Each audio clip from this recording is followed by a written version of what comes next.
So, from this moment forth, may all of you make the firm intention to meditate to the best of your ability, realigning yourselves with the pathway to nirvana. May all of you sit cross-legged, with your right leg on your left leg, your right hand on your left hand, the index finger of your right hand touching against the thumb of your left hand, with your hands resting gently, palm upwards on your lap. Close your eyes very gently, just as if you were only half closing your eyes, similar to the way you may close your eyes just before going to sleep. Never squeeze your eyes closed, and make sure there's no pressure around your eyes. You'll have no tension around your eyes, and your body will be completely relaxed.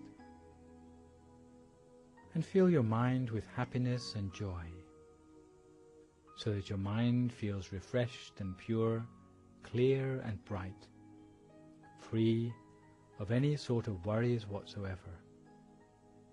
No matter what sort of worries might come through your mind, let go of them all completely.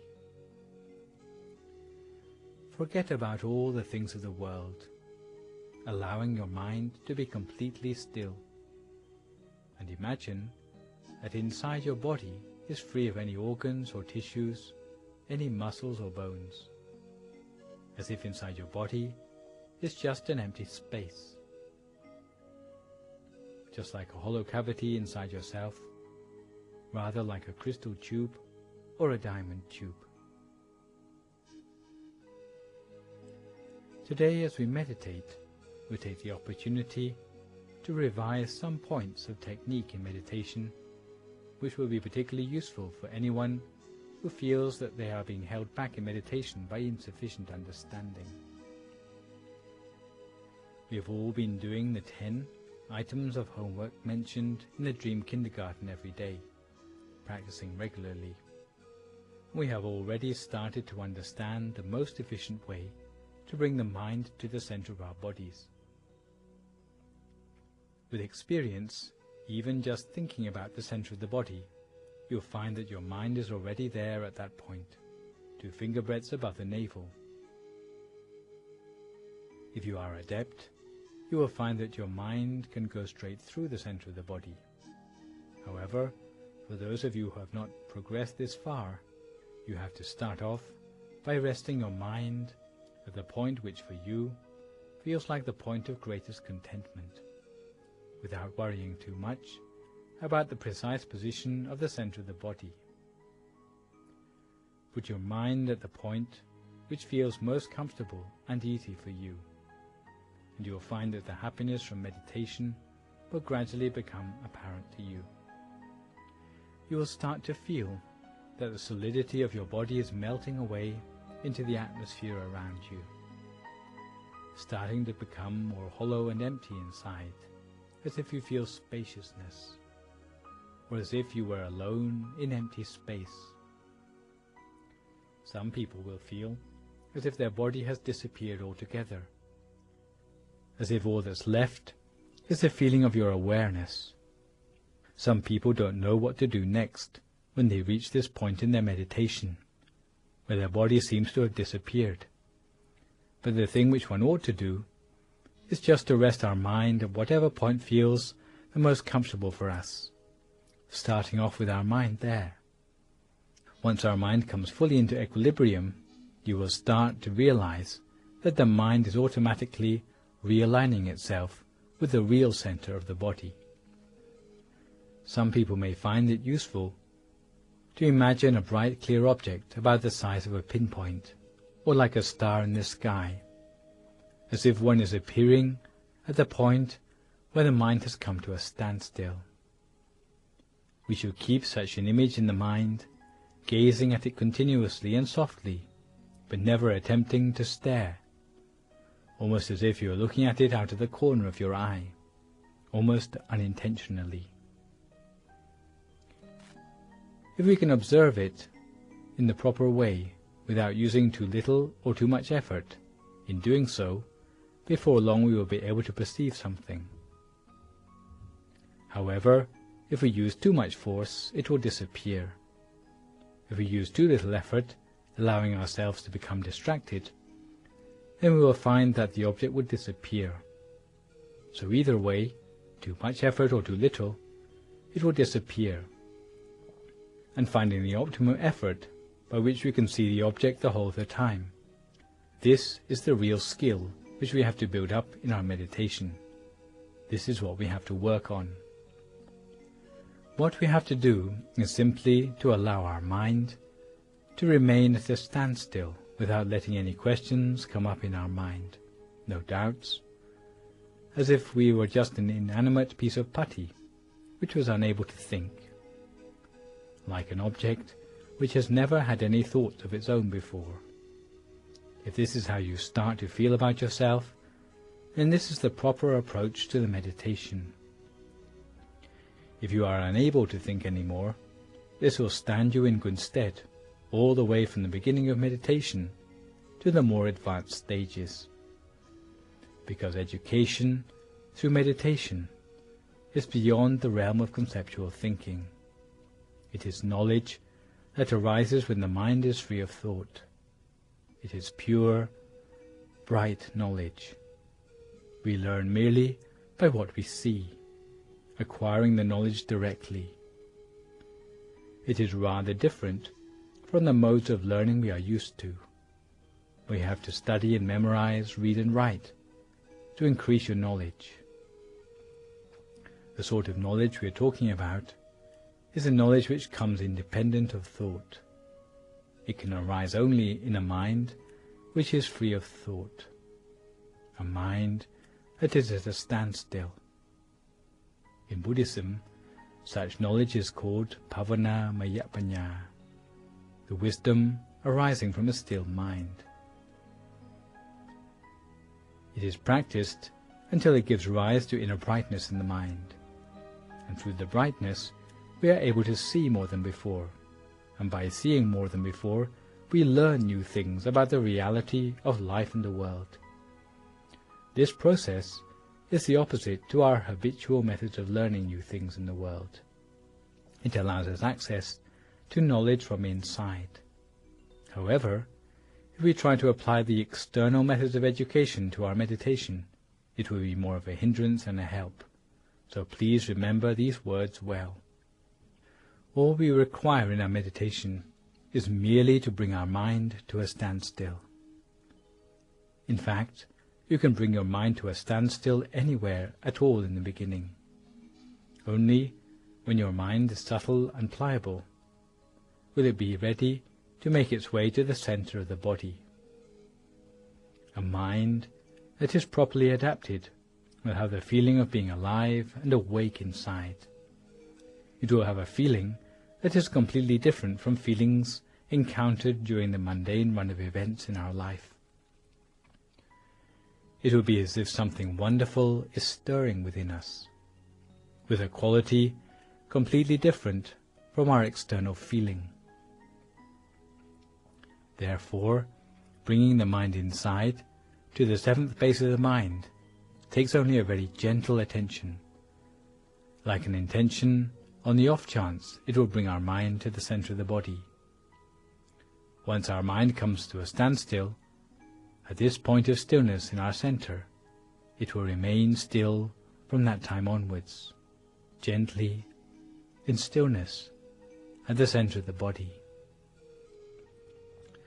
You have to make sure that you are always having a feeling of ease in your meditation.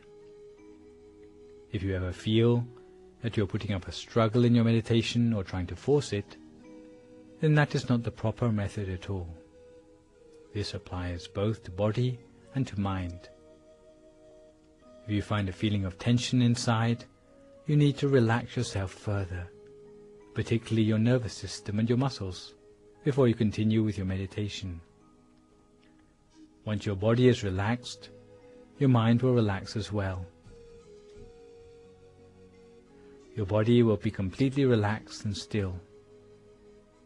So we have to train our mind in this way, and at that point we will be able to see a bright, clear sphere inside ourselves.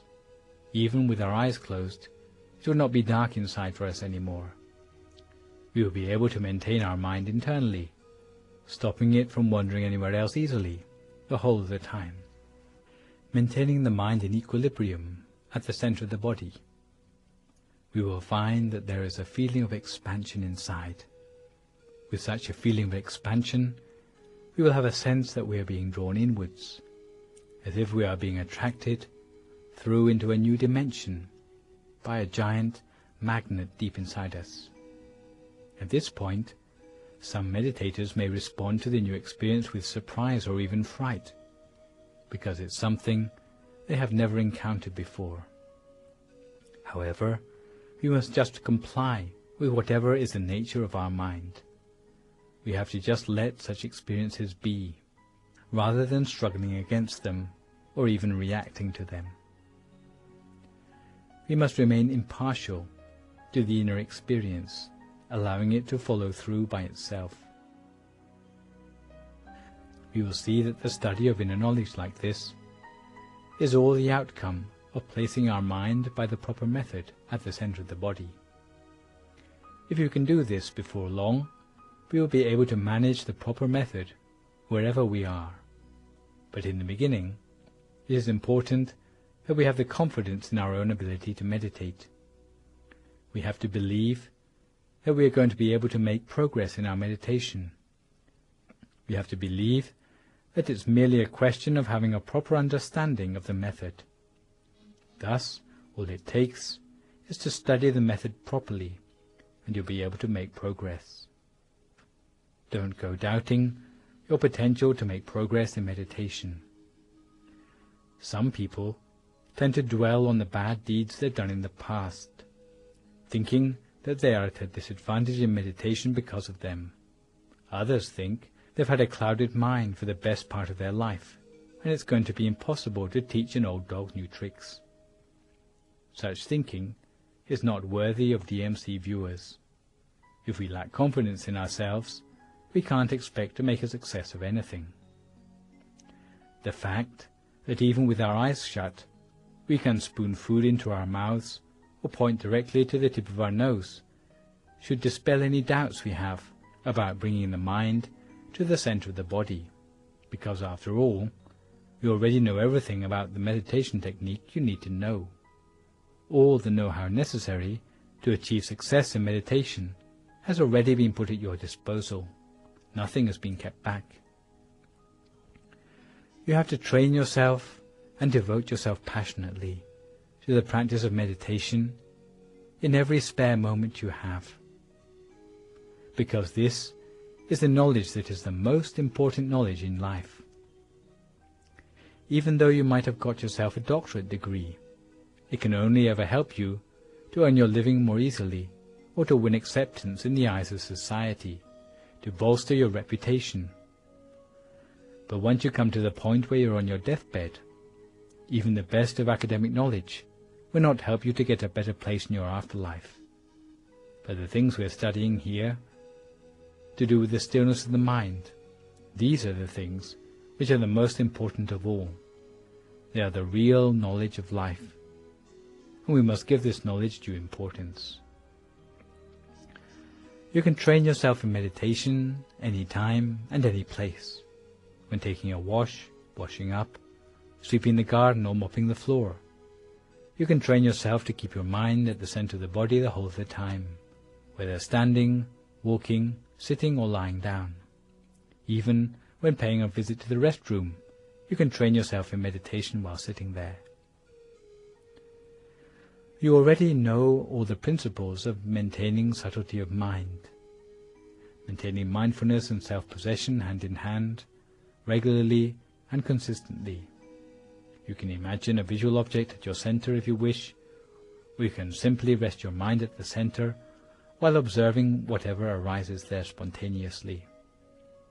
You can imagine an image, like a bright sphere or a Buddha image, or any of the root teachers for whom you have particular faith. You can even think of something as simple as a piece of fruit. Any image will serve for this purpose, as long as it's not an image that stirs up unwholesome emotions in your mind. When imagining the object, you already have all the know-how you need, such as using only the gentlest of effort when imagining. If you haven't struck the right balance when focusing, using too much or too little effort, then your body will tell you about it. Too much effort, and you'll end up with tension on your eyebrows or across your shoulders, and you may end up with a headache. If you find that your fingers are curling up or your abdomen is tense, then you are trying too hard. However, if you succumb to boredom, or you find yourself looking at the clock, again these are the signs that you haven't struck the right balance. Don't struggle on if you have these sort of symptoms, but you have to readjust your technique, relax yourself, and be more at ease in your meditation. Once you are back on the right track, the sign will be a sensation of bodily lightness and expansion inside yourself, and your mind will feel light, pliable, and easy to work with. You'll feel that time passes by more quickly than it really does, and you'll feel that you don't want the meditation to come to an end, as if you'd like to extend the length of your meditation, as if you've been glued to your meditation mat. When your meditation is going well, your body will automatically set itself up in a position of poise, where the body seems to inflate itself into the most elegant and upright of postures. When we feel that we are happy with our meditation, when we have a smile on our face, these are all indications that we are on the right track with our meditation technique. On the contrary, if the more we sit for meditation, the more upset or depressed we feel, then this would show that we have not adjusted our mind in the proper way. If you start out in meditation looking as if you are 20 and end up looking as if you are 40, then you need to readjust your meditation technique. You know the difference between right and wrong technique perfectly well, so all that is lacking is the confidence that we can achieve success in meditation, and to train ourselves continuously while being observant of all the things which aid or obstruct our progress. Of all the things which aid or obstruct our progress. Once we are properly adjusted, body and mind will be clear and bright. Simply putting our mind at the center of the body will cause the sphere there to expand, and we will fall through the center to find the next sphere inside. As the mind comes to a standstill at the center of that sphere, then there will be a new one, brighter and clearer than the last, appearing at the center. And before long, we will be able to attain the inner bodies and attain the body of enlightenment within ourselves, exactly according to the recipe for success discovered by the great abbot of Wat Phak Nam. Because all of these things are inside the body of every person, and that includes us too. We know the difference between right and wrong methodology. So therefore, we should train ourselves continuously, according to the proper way. Don't be lazy, and don't prevaricate about getting down to meditation in earnest. And when you feel your meditation is going well, don't give up immediately, but give it a little while longer than usual.